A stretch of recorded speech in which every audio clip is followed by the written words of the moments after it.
bendrai paėmus visa paroda, jos genezė, iš ko viso tai atsirado ant kilimų ir yra ir tapytų drobių, ir tapytų mažų darbų ant A3 skiaučių biuro popieriaus. Tai visa tai iš animacijos atsirado. Pirmtakas viso yra animacija, kurią mes su Ina Šilina sukūrėm, ir Polyred Duplicate yra mūsų, kaip mes perdodam agentas viso to, kas sukurta. Ta prasme, mes savo autorystę perdodam.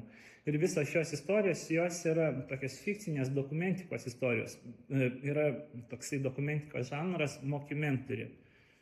Tai ir šitos visos istorijos turi savo atitikmenis tikrovėje, ir tai vienas tokių mums artimų ir svarbių temų yra Vilniaus Žalgirio stadionas, kuris nugriautas, erdvę marginalizuojant, ir kaip man, sakykime, Vilniuje gimusiam žmogui ir su savo tėčiu besilankiusiam legendinio Vilniaus Žalgirio varžybose ir vaikystė lendant per tvorą į Vilniaus Žalgirio stadioną, žiūrėti Vilniaus Žalgirio varžybų.